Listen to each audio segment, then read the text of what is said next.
They said Prince Harry would never crawl back. They said bridges were burned, doors were bolted, and the royal war was beyond repair. But now, in the dead silence of a shattered midnight, the impossible appears to be happening. Harry is not standing tall. He is not demanding apologies. He is not giving another glossy interview. He is pleading, and not to strangers, not to lawyers, not to television cameras. He is reportedly begging Prince William for mercy after an explosive Australian death file has allegedly thrown his world into panic. At 3 in the morning on April 23rd, while most of Britain slept beneath gray skies, the atmosphere inside royal circles was said to be tense, cold, and deeply watchful. A private encrypted line allegedly vibrated through palace walls, carrying a signal no one expected to hear again. Harry, the prince who once walked away from duty with cameras following every step, was suddenly reaching back toward the very institution he spent years attacking. That alone would be shocking, but the reason behind it may be even more devastating. Prince Harry, Prince William, because this is not being framed as homesickness, not grief, not nostalgia for palace halls or royal gardens. According to the transcript, it is survival. A secret Australian investigation, described as a 600-page dossier, has allegedly dug through years of financial records, travel arrangements, security spending, private meetings, and testimonies tied to the Sussex era. And if even half of those claims are true, then Harry is staring at something bigger than bad headlines. He is staring at reputational collapse. Think about the symbolism. For years, Harry and Meghan built an entire identity around freedom. California sunsets, streaming deals, podcasts, documentaries, memoirs. Public grievance turned into private profit. The message was clear: they did not need the palace. They had escaped the cage. But what happens when the world outside the cage becomes more dangerous than the cage itself? Meghan Markle. That is where William enters this story like a locked gate with no visible key. Because sources in the transcript claim the palace response was not emotional. It was administrative, cold, controlled, clinical. No warm family reunion, no private healing summit. Instead, everything was allegedly moved into appropriate official channels. A phrase that sounds harmless until you understand royal language. It means distance. It means protection. It means Harry is no longer being handled like a brother in crisis, but like a liability under review. And insiders suggest William is the force behind that wall. The same brother Harry once laughed beside as children. The same brother who stood beside him through tragedy. The same brother later accused, criticized, and publicly wounded through books and interviews. Now that brother may hold the power Harry needs most. Protection.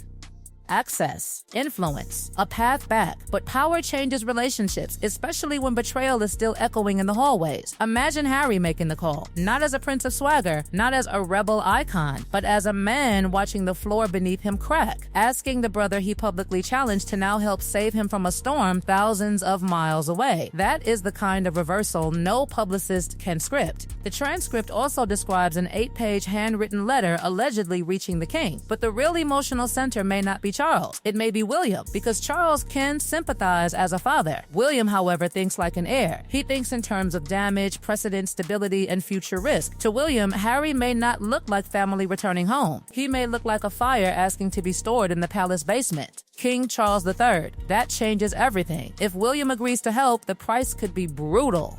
Silence. Obedience, financial oversight, no more tell-alls, no more monetizing royal pain, no more half-in-half-out fantasies. The transcript describes a possible 5-year roadmap of restrictions so severe it sounds less like rescue and more like surrender. Live where they say, speak when permitted, appear when approved, depend on the very machine you condemned. And what about Meghan? Because while Harry may allegedly be looking toward London, Meghan's brand was built in California. Independence was the product. Royal exile was the marketing angle. If Harry returns under palace control, what happens to the image of the fearless couple who broke free? What happens when one partner wants sanctuary and the other wants sovereignty? Suddenly, the Australian file is not just a legal threat. It becomes a marriage stress test. There is also something darker here. Pride. Harry spent years telling the world he had found truth beyond palace walls. If he now returns begging William for mercy, then every headline changes. Every speech is reinterpreted. Every past accusation gets measured against present desperation. That kind of humiliation can be heavier than any courtroom, and William knows it, which means he does not need to shout, he does not need revenge speeches, he does not need public victory laps. Silence becomes leverage. Delay becomes pressure. Procedure becomes punishment. Some say this is cruel. Others say it is accountability long overdue. But one image refuses to fade. bed, Harry staring at his phone, waiting for the brother he once lost to now decide whether he falls alone or returns under terms he may hate. That is not tabloid drama. That is Shakespeare with security staff. So here we are. The prince who fled the fortress may now need the fortress to survive. The brother once accused may now be the only brother who can help. And the mercy Harry seeks may come wrapped in chains. Because if William opens the gate, Harry may walk in safe, but he may never walk out the same again.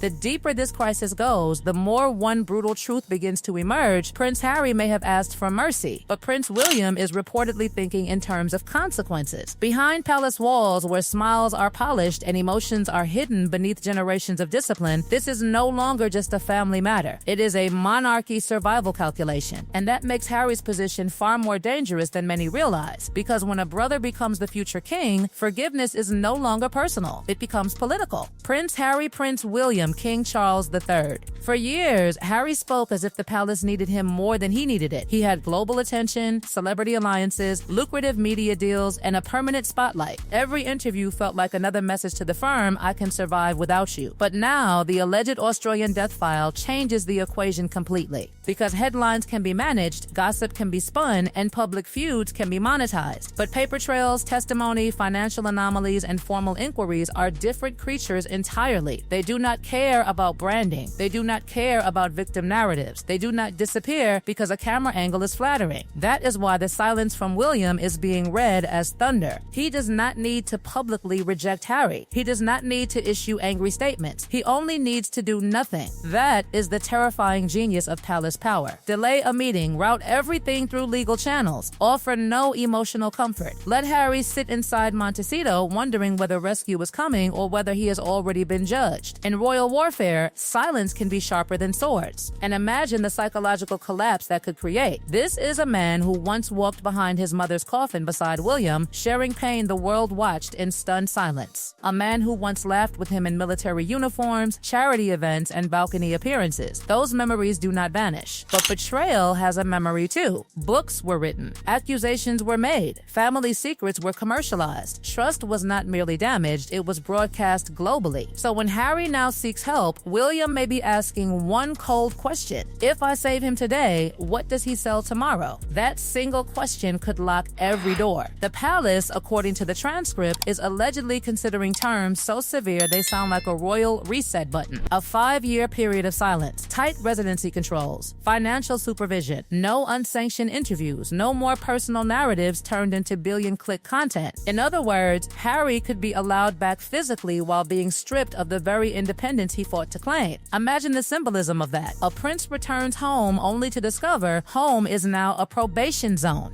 And what happens to Meghan in this scenario? Because this part of the story may be even more explosive than the brothers themselves. Meghan's public identity was built around transformation, actress to duchess, duchess to disruptor, disruptor to California power figure. If Harry returns under palace restrictions, that mythology fractures. Suddenly the narrative becomes less we escaped and more he went back. Less power couple, more divided strategy, less revolution, more retreat. Meghan Markle, and inside a mansion where image once ruled, that kind of shift can be devastating. The transcript hints at tensions already growing. Harry focused on legal survival. Meghan focused on brand survival. Those are not the same priorities. One fears courts and exposure. The other fears irrelevance and decline. One looks toward Windsor's walls. The other looks toward Hollywood's cameras. When a couple starts facing two different directions, the distance between them can become enormous even while sharing the same roof. Then comes the most haunting layer of all, the children. If Harry returns and Meghan resists, what happens to Archie and Lilibet? Do they remain in America while their father negotiates his future in Britain? Do they become symbols in a transatlantic image battle neither asked for? Do they grow up inside competing narratives about duty, freedom, betrayal, and legacy? Royal history is full of heirs carrying burdens created by adults before them. The possibility of another generation pulled into that machinery gives this entire saga a colder edge. Prince Archie, Princess Lilibet. Meanwhile, William's position only strengthens with every passing hour. He can wait. He has the institution, the public role, the long game. Harry is the one under pressure. Harry is the one watching clocks, lawyers, headlines, and private messages.